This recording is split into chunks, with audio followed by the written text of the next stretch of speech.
Okay, we're recording. I am Brandon Polite, professor of philosophy at Knox College in Galesburg, Illinois, and I'm joined by Adriana Clavel-Vázquez, who is assistant professor of philosophy at Tilburg University in the Netherlands. Adriana, thank you so much for joining me. No, thank you so much for having me and for giving me the chance to think more about the paper with you, which is awesome. Awesome. So we're talking about your paper, as you mentioned, Controlling Mental Images and the Aesthetic Perception of Racialized Bodies, which came out in Ergo in 2023. I taught this paper a month or so ago and immediately sent you a message about how well it went. The students absolutely loved it. It was a terrific discussion. And so I'm happy to have this opportunity to dig into it more with you.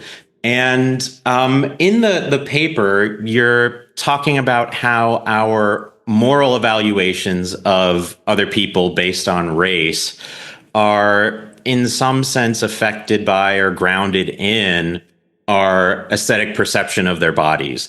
And so I think the place to start is just to invite you to sort of spell out that, summarize the basic thought here, and then we can dig more deeply into its various component parts. Yeah, sure. So I think that in a way, the paper is not really saying anything new, but it's more like taking an insight that was already developed and well argued in critical philosophy of race, in the critical phenomenological tradition. And then, the goal was to show how these more analytically leaning contemporary aesthetics actually has the resources to integrate these insights. And the insight is that our ways of seeing are very much shaped by these oppressive social structures. And that in addition to that, the way that we are perceived, and in particular, the way that we are aesthetically perceived and aesthetically evaluated, is going to make a difference for our position precisely in these oppressive social structures. And so the idea behind the paper is to take as a starting point the fact that the aesthetic evaluations of racialized bodies are very much consistent with these racist scripts that shape these oppressive social structures. Now, given that, it has been, and we will discuss this in more detail, but given that it has been traditionally accepted that aesthetic properties are, in some way at least, directly accessed in experience, one might just immediately jump to the claim that, racialized and racist aesthetic evaluations are just the result of attributing to bodies some properties that we directly access through experience. But if we look at critical philosophy of race, and if we look at the critical phenomenological tradition, what we find instead is, this idea that there is no such direct access to the world. All of our experience is just shaped by the social structures in which it takes place. And so the same thing would go for the case of the aesthetic. So although it might seem like we're directly accessing these aesthetic properties of bodies through experience, all of these attributions of aesthetic properties and all of these aesthetic evaluations are really just mediated by these oppressive social structures. And what the paper tries to bring in as well is the idea that what is doing the mediating work is the imagery that is produced by the racist social structures and that are very much designed to sustain, white supremacy. But again, this is something that is already out there in, the critical phenomenological tradition. So the goal of the paper was sort of like bring everything to play and, make it relevant for contemporary aesthetics. Yeah, and you do a really terrific job of doing precisely that. You're bringing a lot of different things together. You're giving, you're dealing with the nature of perception, the nature of aesthetic properties, the relationship between perception and aesthetic properties / aesthetic experience, and then how these sort of, as you said, social scripts with respect to race in particular, and I think race at the intersection of gender, class, et cetera, right? Like, affect the aesthetic experience and affect how we perceive other people. And so, I guess maybe, on a more traditional account, say, right, like the sense data theorem of perception, right, how it's going to work is, we're getting these raw sensory feels, from like the visual field, say, and, are then our brains or whatever, like processing it. And, ultimately somewhere downstream, we're, having these aesthetic experiences of the aesthetic properties of like the beauty, the grace, the ugliness, the dumpiness, frumpiness, whatever, etc. Right, occurring downstream in a way, right? And so the aesthetic properties don't reside in perception, rather these later things that occur downstream from it. And and so there's no way then on this sort of sense datum view that like race is entering, or attitudes towards race are entering into the content of perception, right? So you're not seeing, say, the black body as ugly, right? It's no, that's a judgment that's occurring much later in the process. And so talk us through how you're thinking of aesthetic perception, because in your view, which I think is the absolute right view, right, aesthetic properties are perceived. They're part of the content of perception. And so talk us through how you think that works. Yeah, I mean, I'm by no means an expert on philosophy of perception, but I think that what we find in contemporary philosophy of perception is this distinction between what's the sensory input, right, and what is perception proper. And so the sensory input would be like all of these raw sensory stimuli, right, all of the information that we receive. So for example, in the case of vision, the sensory stimuli would just be like the colors or the shapes, the light or the shapes that is projected onto the retina, right? But the interesting thing is that actually all of these raw information is actually pretty incomplete, and it's inadequate because what it gives us is these insufficient information about the things that are actually out there, right? Because it turns out that there's a bunch of different objects that could actually be causing the same projection of light or shapes in the retina, right? So in another way, we could say that that perception is actually underdetermined by the raw stimuli. And so perception, what it actually is this process by which we come to complete these incomplete and flawed sensory input. Now, the details about how the sensory stimuli is going to be completed in the perceptual process, that's going to differ depending on your theoretical leanings. But I think it would be, somewhat uncontroversial to say roughly that there's some kind of agreement that the completion, that takes place in the perceptual process results from some type of inferences or guesses about what the most likely cause of the stimuli could be. And again, depending on your theoretical leanings, some people, might want to argue that these inferences are mediated by some sort of perceptual representations, right? Some other people will say that there's no representations at play, but that instead what we have are these, inferences that result from these embodied inferences that result from these embodied skillful routines, that result from our interactions with the environment and so on. But at least it seems uncontroversial to say that there's some sort of inference that takes place in order to move from the raw sensory stimuli to the actual perception. And furthermore, I think it would be uncontroversial to say that those inferences take place on the basis of certain expectations or assumptions that result from previous episodes of perceptual experience, right? And so the other interesting thing, I think, talking about how the paper brings a lot of stuff together, is that these same anticipatory characterization of perception is also found in the phenomenological tradition, right? And that's going to be very important because, again, one of the argumentative threads in the paper is this insight that is already found in the critical phenomenological tradition. Right. So when we look at that tradition, what we find in, for example, Husserl is this idea that perception involves this anticipation. Again, it's an interpretive process that involves a seeing as, right? And the same is true for Merleau-Ponty. What we have in the case of the perceptual process is a process that depends on these bodily habits, and that's what's going to shape perceptual experience. And again, it's about an embodied anticipation, right?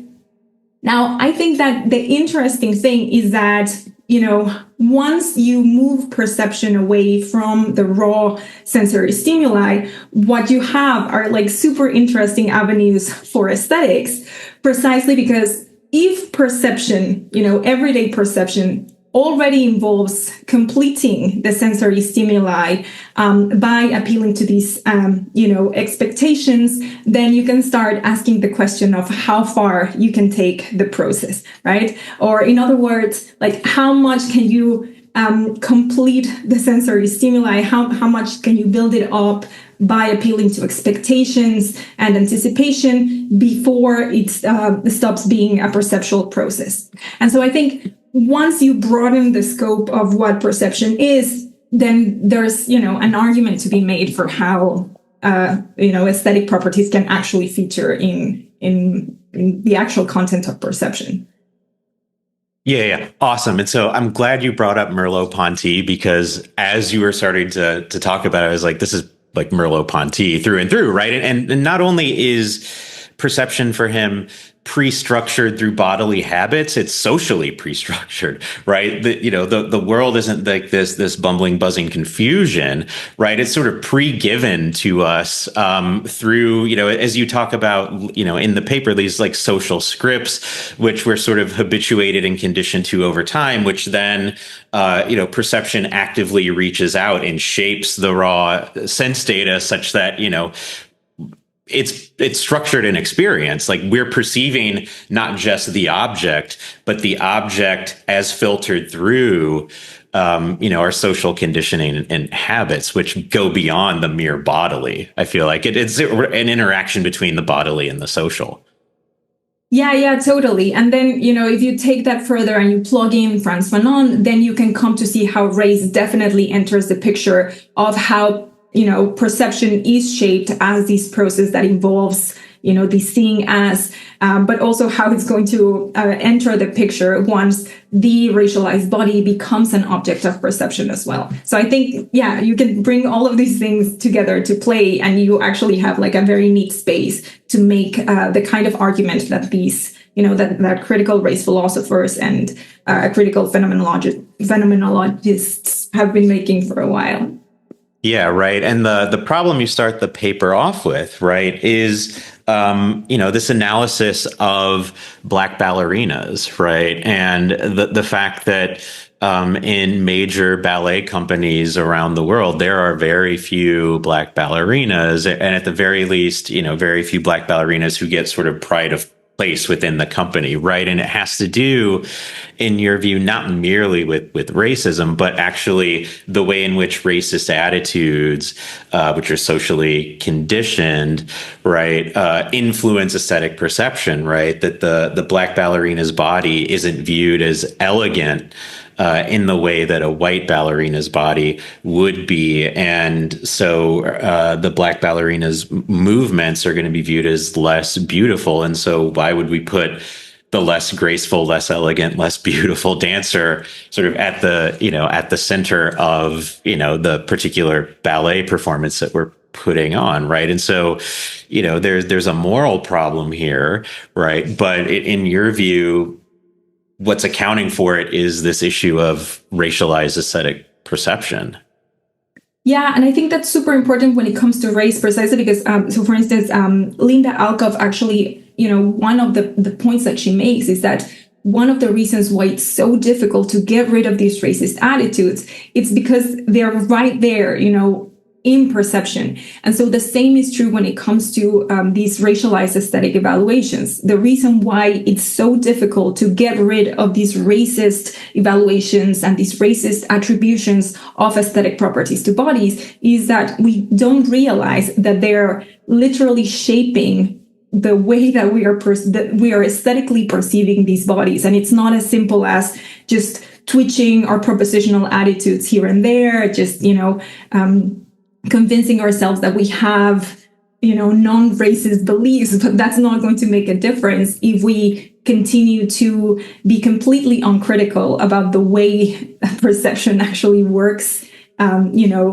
being shaped by white supremacy.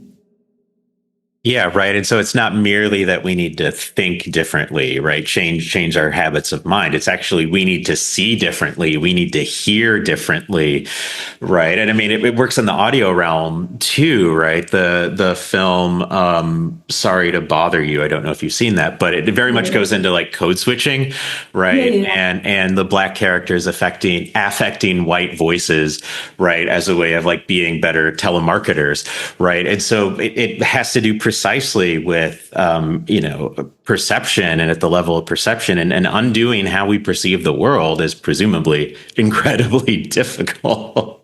Yeah.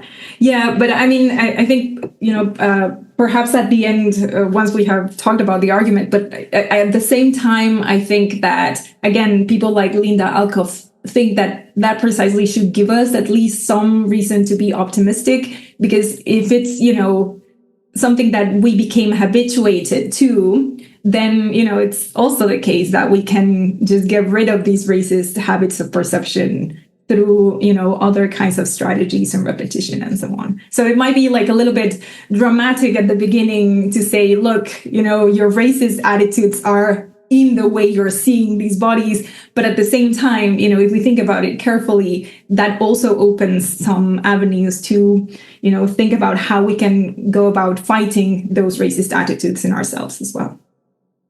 Yeah, good. And so can you, before we get there, right, because I think ending on a more optimistic note and more like what can we do, which you do in the paper, right, is the exact way to end this conversation. And so let's then dig into the account that you're giving, right? And so how are, in your view, aesthetic properties, how do they end up sort of mediating these, racialized and racist experiences of other people's bodies? Yeah, so perhaps we can start even one step before that to see how it is that aesthetic properties enter the picture of perception in the first place. And I think I like it because I like to start with that, because it seems to me at least that it's pretty uncontroversial in aesthetics to say, in a sense, that aesthetic properties are directly experienced, and so that they might somehow be related to perception. But at the same time, when we are asked to make, this claim explicit and say, well, what do we mean that they're directly experienced? I think that's when perhaps there hasn't been enough, explicitly discussed in the literature as to how to cash out that claim. And that's going to be important if the claim is going to be that, these racist evaluations, aesthetic evaluations of bodies are related to the case of perception. Now, I think that, when we say in aesthetics that aesthetic properties are directly experienced, we usually at least mean that aesthetic properties are not something to which we arrive by making inferences after experiencing the aesthetic object. But the idea is that we experience the aesthetic object, and at the same time that we experience the object, we experience these aesthetic properties, and then we make these attributions of aesthetic properties. Now, of course, the thing is that, if we think about what we mean that we, by saying that we directly experience these aesthetic properties, when we experience the objects, that's when things start to get more complicated. But, I think there are some stories available in aesthetics to fill out the picture of what we mean when we say that aesthetic properties are directly experienced. So, for example, Chris Goffin argues that aesthetic properties are directly experienced because we experience them affectively. Now, in my preferred view, I would want to say that aesthetic properties are directly experienced because they come to feature as part of the content of perception. And I think that view is consistent, or can be made consistent, with Chris's idea that we experience some aesthetic properties affectively. But again, I would want to put aesthetic properties as part of the content of perception. And, by that, I don't want to say that aesthetic properties are perceptual in the sense that they can only be accessed through perception, or in that, they always and only depend on these perceptual properties of objects. I just want to say that when it comes to perceptual objects, as will be the case of human bodies, aesthetic properties just come to feature in our perceptual experience of these objects. And, a form of this view has already been argued by, for example, Dustin Stokes more recently.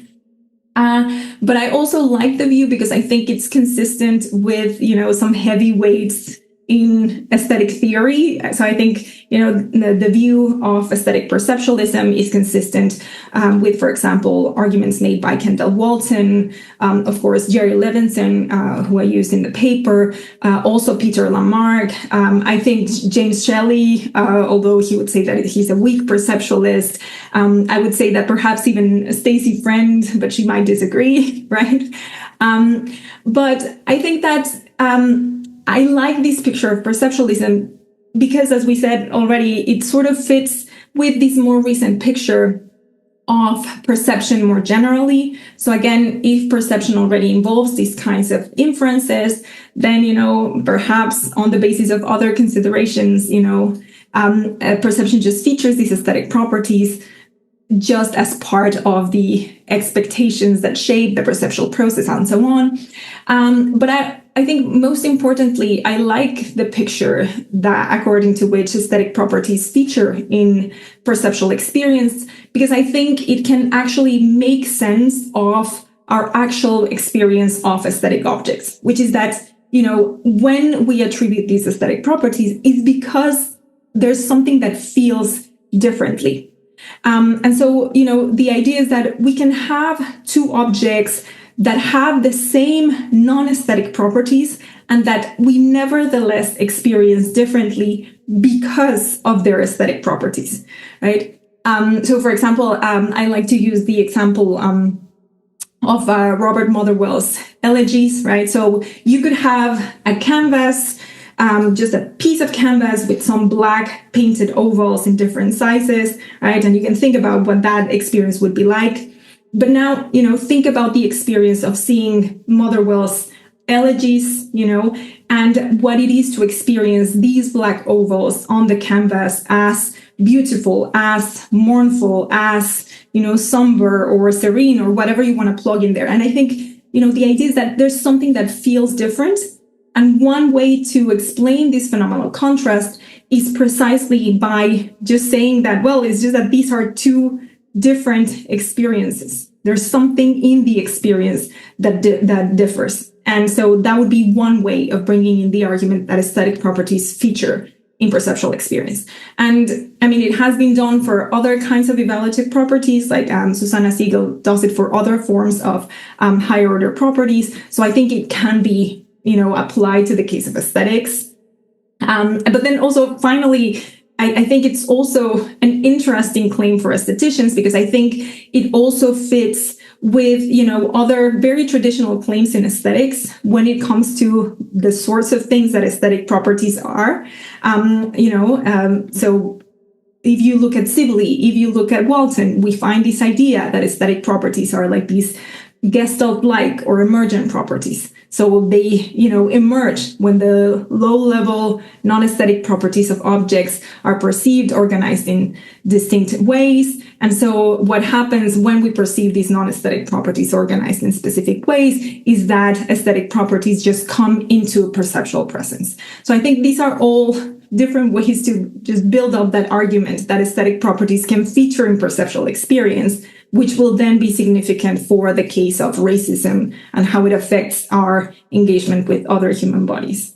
Sorry, that was a super long rant about perceptualism. No, I love it. And I think it's exactly right. And as you pointed out, it fits with just the phenomenology of an aesthetic experience, right? Where often, it's not like I've had this experience multiple times walking through a museum, and you round a corner and like you just clock a painting, and it's like immediate, right? Like you're struck by the beauty or the ominousness, the whatever, aesthetic property. It's just immediate, right? It's not that you're sort of, let me think. Oh, yes, beautiful. Yes, look at this dancer. Yes, elegant, right? I mean, in some cases that may be the case, but often we're just immediately struck by it, which indicates that it's occurring at the level of perception rather than like this sense data followed by inferential process that sort of ultimately terminates in like this verdictive aesthetic property of beautiful,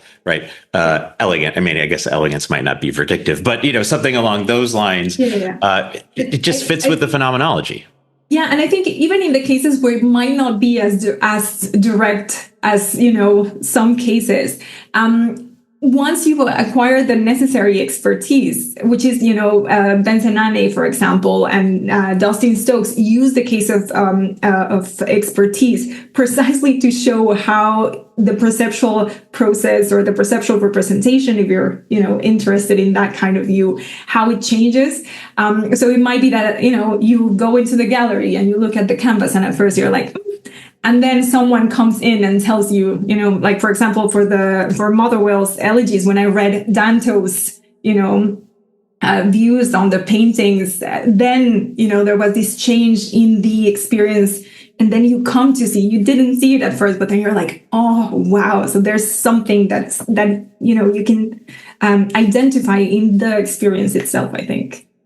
Yeah. And I think, like Carolyn Korsmeyer's view with respect to like really old things, like the property of genuineness, right? Being in the presence of a really old thing that has withstood the test of time, right? In the religious relic or, the ancient artifact or the ruin, right? Like for her, genuineness is an aesthetic property, and it's one that we get in perception, I think in her view, rather than like this more downstream thing we're like struck by. And the fact that, you're holding an object, say, and realize it's not a replica, it's the real thing, and it's 2,000 years old. Like that's very different than, oh, here's just a knockoff of it, right? Yeah. Cool. So I think, as you point out, it's relatively uncontroversial these days, and has been for multiple decades, that aesthetic properties are perceived, and the fact that they're perceived and occur, as part of perceptual content, then like helps to account for like racialized perception, right? Because racialized perception is aesthetic in some sense. So can you talk us through that a bit more? Yeah, so that's the other sort of like argumentative thread that comes into the paper, right? So this idea that actually racism comes to, shape every single aspect of our engagement with other agents. And so again, this is not a new claim. The insight is already there, and I'm just trying to use it to articulate what's happening in the case of aesthetic perception. But again, so the idea is that if we move away from perception as just, being, hit by the sensory stimuli, and if we come to see this perceptual process as, as an anticipation, as the seeing as you said before, that is going to involve the bodily habits, if you're someone like Merleau-Ponty, yes, but, the bodily habits that are shaped in a very specific sociopolitical context, right? So it's going to just be the case that these ways of seeing are going to be shaped by these social structures. If you are, as we are, in social structures that involve these racial hierarchies and that involve these oppressive patterns, then it just is the case that the seeing as, that the perceptual process is going to be shaped by these oppressive structures. And again, from that, what we find is this idea that perception is actually, for example, in words of George Yancey, it is a social practice, right? It is a historical practice that is maintaining the, white supremacist project, but at the same time, a social practice that is maintained by the white supremacist project.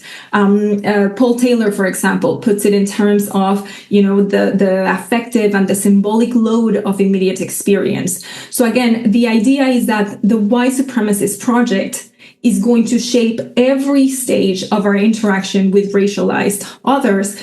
And the process starts with the perceptual experience of their bodies. And so, the idea would be something like, from the perception of the low-level properties of a human body, say the color of the skin, the texture of the hair, that's going to be already shaped by these oppressive structures. And then that just builds up all the way through, substantive aesthetic properties to verdictive aesthetic properties. And I think that this is, like I said before, this is something very important for the critical philosophy of race and the critical phenomenological tradition, because it just shows how these racist attitudes are not just at the level of beliefs, but that are really just shaping our entire mental lives. And that just makes it all the more difficult to be critical about our own attitudes and then to break free from them without shaping the oppressive social structures in a way that it will enable a new kind of perceptual habit.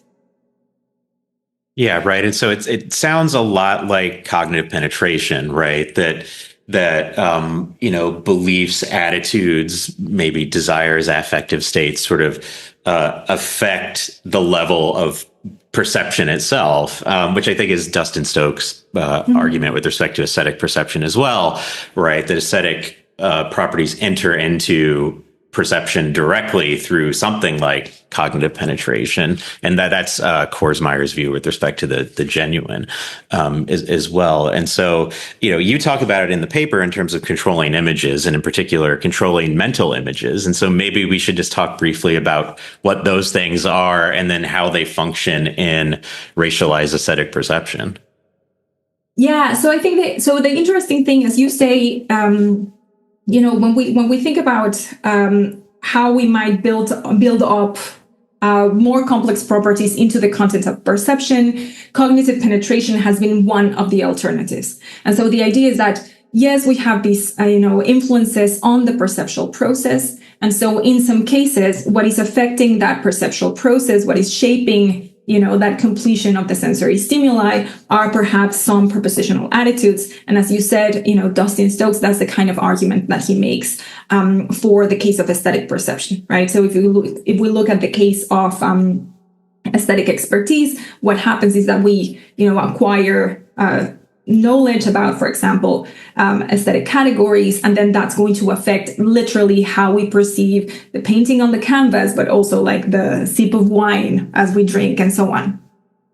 Now, the interesting thing about the critical phenomenological tradition is that instead of cashing out these top-down influences of perception in terms of propositional attitudes, they will go to mental imagery, right? So instead of thinking that it's these propositional states that are affecting and shaping the perceptual process, what we have are these quasi-perceptual states, which just is mental imagery. And so we bring in this idea of the controlling images. And so Patricia Hill Collins uses this idea of controlling images to say that, look, when we look at our oppressive social structures, what we find is that we have a bunch of, she says, interlocking stereotypical images that attach to individuals that belong to specific social categories. And there is this sort of like bidirectional constitutive relation. The social categories are partly constituted by these stereotypical images. And then those are going to be used to shape the perception of these individuals. And then we assign differences, we assign meaning to these differences. And in turn, that sort of feeds back into the idea that we have these distinct social categories. But that's the way that Patricia Hill Collins cashes it out. We find that same idea, for example, in Mariana Ortega, who builds on Maria Lugones, and she instead thinks about it in terms of social imaginaries.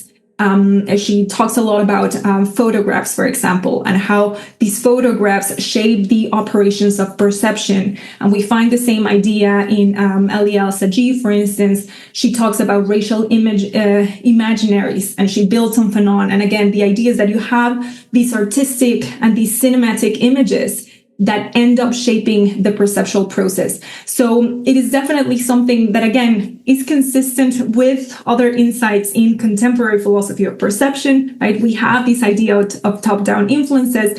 And what this critical phenomenological tradition does is precisely highlight that the way that these top-down influences are working are via these images that we find in the very, artifacts that shape up these social structures.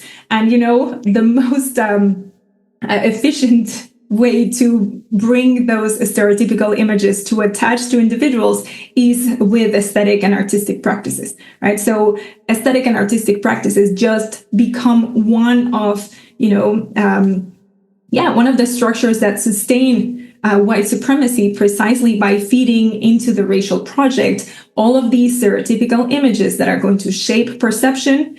Therefore, they're going to shape how we assign meaning to what should be meaningless differences, and therefore what ends up constituting all of these social categories on which hierarchies are built, and so on and so on. Yeah, right. And it functions with respect to race. It functions with respect to gender, sexuality, et cetera. List them all, right? Like these the stories that we're told, the movies that we see, the photographs, et cetera, right, are, all functioning with respect to the white supremacist project, the patriarchal project, the intersection of those two, the class war, et cetera, et cetera, et cetera. And, you can see that really effectively in like propaganda schemes and authoritarian regimes, right? As let's say the U.S. is moving increasingly toward, right? And I mean, the fact that, say, the president just took over directorship of the Kennedy Center, right? It's like, right? That's precisely a way of controlling what sorts of stories, what sorts of images get out there, as a way of, spelling out a particular narrative or, images that then can affect the level of perception, right? Yes, totally. And so, for instance, I think you're absolutely right. It's very important that all of these authors, Collins and Ortega and Al-Sajid, they're all thinking about the intersection of, various social categories that we inhabit. So you're absolutely right. It's not just race, it's gender as well. It's class as well. And then the other interesting thing is that Collins is very insistent, like, wherever you find a social category, you're going to find controlling images. Some of them you might not realize that are there because they have like these positive content. But of course, we have all these controlling images of masculinity as well, of white masculinity, of white femininity as well. And we might think that those are not there, but they're also shaping perception. Just, they're shaping perception in ways that end up, benefiting the members of that social category by, giving them a particular kind of access to social and material goods and so on. But you're absolutely there. It's at the intersection of the social categories, and it's the case for every single social category, because the idea, Collins' idea, is precisely that is part of what sustains the very category, the fact that we have these stereotypical images shaping them. Yeah, and very much related to that is the idea that the body isn't just like this raw physical thing, right? Rather, the body itself is in some sense socially constructed. And so can you talk through that idea? And it relates very much to aesthetic perception as well. Yeah. So I think this is something very important. So again, if you look at people like Taylor, for instance, or Linda Alcoff, or even Charles Mills. So the idea is that these social structures are literally shaping the human body, because what ends up happening is that the differences that we find in bodies are given significance, and they are given significance precisely by these perceptual practices. So, for instance, I find it very interesting in Charles Mill's view, there's this sort of like peculiar, there's this almost paradoxical claim that race is material because, the differences are there, and it's very important that it's material, because precisely on the basis of these differences is that all of these ideological structures are going to function by just pointing to those differences. But at the same time, those differences that are there are, they would be meaningless were it not for the fact that the very racial project is assigning, this significance to what should be meaningless differences. Now, the interesting thing is that once, those differences have been assigned meaning, it's not as easy as just saying, oh, well, I don't see race. The body has been created, the racialized body has been created. And that is the sense, I think, again, in which Mills is thinking about the materiality of race. Now, as you say, the aesthetic aspect plays a very, very important part, because on the one hand, if we think about perception, as already linked in some way to the aesthetic phenomena, as we have been discussing so far, then, it's very easy to see how these perceptual habits by which we assign meaning to these physiological differences are going to involve, these aesthetic properties.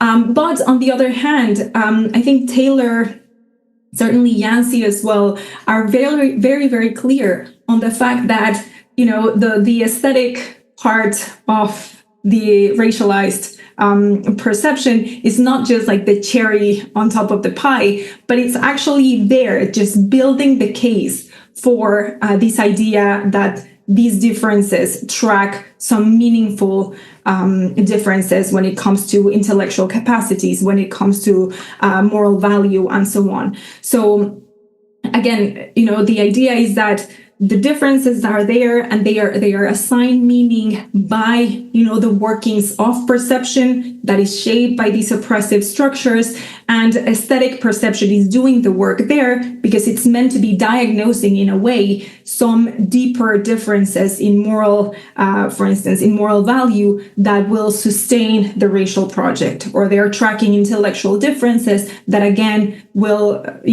give ground or meat to the differences that will sustain the racial project, and so on. So there's very much a very radical claim that the body is socially constructed, and part of the way in which it is socially constructed is by means of this attribution of aesthetic properties. Yeah, and there's a really weird connection to Plato here, right? The trinity of truth, beauty, good, being deeply connected. That's what you're describing, is these moral and intellectual qualities that are being attributed to other people also intersect with the ascription or denial of the ascription of beauty in perception to them, right? That it's not that, oh, they're ugly, but also smart. It's no. These things are working hand in hand together as part of the white supremacist project. Yeah, and I think, again, that's also something very important, because it's not a matter of vanity, right? So it's not that we're vain and that we want to be perceived as beautiful, but no. So the thing is that once, we have traditionally linked beauty with goodness in such a way, when you're attributing beauty, you are also attributing a moral value, for example. You're saying something about the intellectual capacities. And so, again, all of these attributions of aesthetic properties are going to be part of what creates the material basis for race that are then going to be used precisely to justify the white supremacist racial project.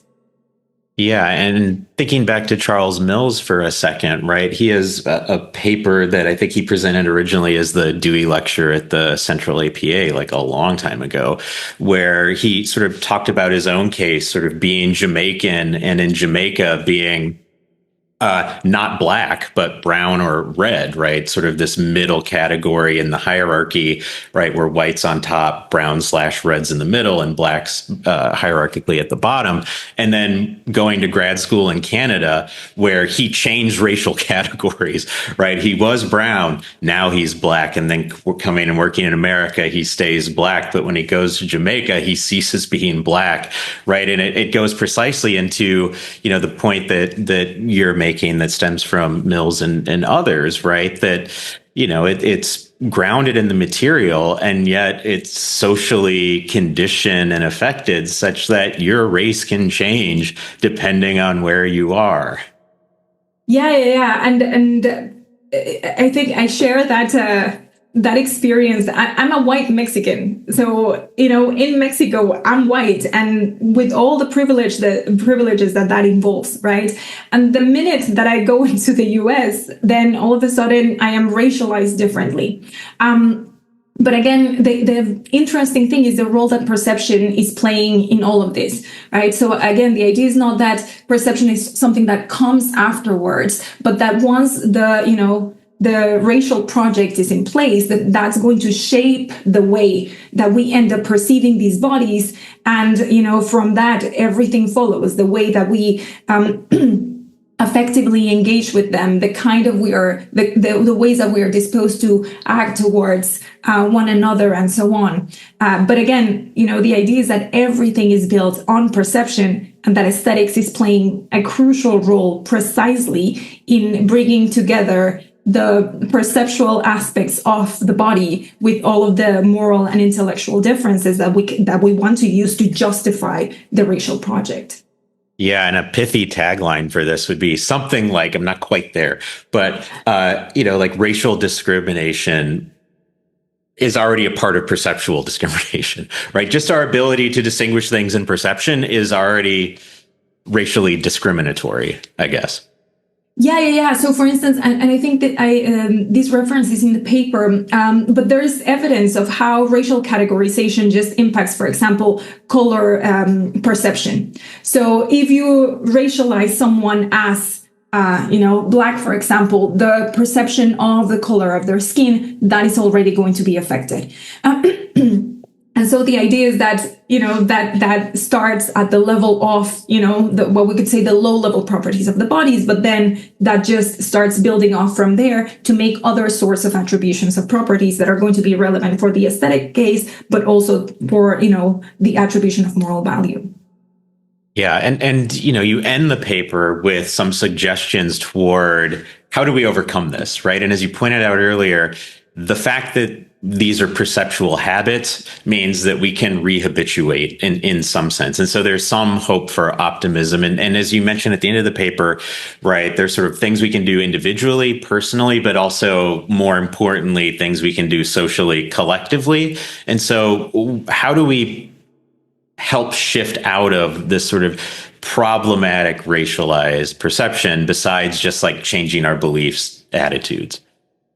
Yeah, no. So I think, again, the interesting thing is that once we put all of these at the level of perception, then changing our beliefs is not going to do the work, right? I might just buy into all of the appropriate beliefs about, racial justice, and that's not going to make any difference if I continue to have these controlling images just shaping how I come to perceive other bodies, and therefore how I come to attribute aesthetic properties and moral value and intellectual capacities and so on. So it really has to be a change at the level of perception.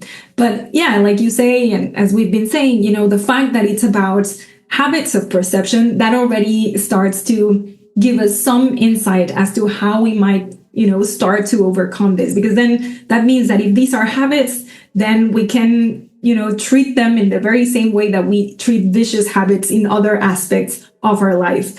One critical reflection to identify where the vicious habit is, and then just shit tons of repetition to rehabituate our perception.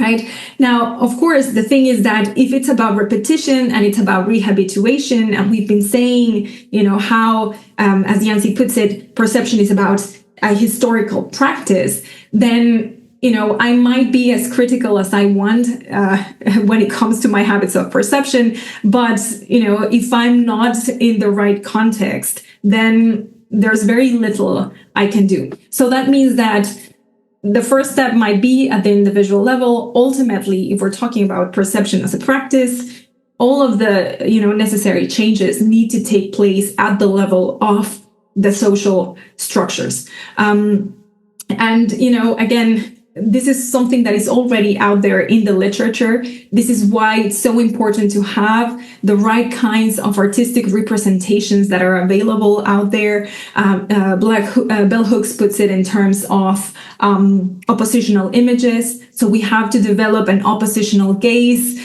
but then we also have to develop the oppositional images. And so the idea is that the more representations we have out there that challenge these dominant ways of seeing, then we will have ways of rehabituating, our perceptual processes to be able to see something different. The other thing that I think is interesting to point out is that, and I think this is pointed out by Linda Alcoff as well, that what we need are different ways of seeing out there. So it's not just about the images themselves, but again, about paying attention to the fact that these images themselves are embodying particular ways of seeing. So it's not just that we're going to have the mental imagery, but we're going to have, the way of seeing that is embedded in that particular image. And so the more ways of seeing we have out there challenging the dominant one that depends on these racist scripts, then, the more we'll be on the path towards being able to truly get rid of these vicious habits of perception. But it has to be like a collective enterprise. There's nothing I can do by myself, just by wishing away all my mental imagery. Right. And I think, precisely on that point, so much of, in the US with, the recent election of Donald Trump and all of the undoing of DEI initiatives, right? Diversity, equity, inclusion, that's occurring, which means there are going to be fewer Black and brown people and fewer trans people, queer people, et cetera, in, education, in, basically any aspect of life, basically. And that's just a way ultimately of, despite however these right wingers want to spin it, it's precisely a way of upholding and maintaining and sustaining the white supremacist project because, fewer Black teachers, fewer Black professors, fewer Black scientists, brown scientists, trans scientists, et cetera, right? Just means, right, that these people are going to be kept in their place socially, economically, politically, and it's a way of robbing people of power ultimately. And so precisely as you're pointing, there needs to be a way to subvert that and to resist that, and wishing it away, thinking it away, hope against hope, that if I sit down and just reflect enough like a good Cartesian, right, I can be a good person, right? Like that's insufficient at this stage, right? Yeah, totally. And I think, again, this is one of the reasons why I like, the insights of the critical phenomenological tradition. These are all just embodied habits. So, if you're just thinking that by reading, the right texts, you're going to be able to change your mental, your mental attitudes in a way that you're going to be able to just become a better person, then that's not going to do the cut, right? So if this is about embodied habits, then that means that you have to change your bodily interactions with the world. So yes, on the one hand, it's about, representations of what we see in the media, but also just like about going out there and engaging with different people in different ways, so that also goes into just changing the habits of engagement with different racialized bodies.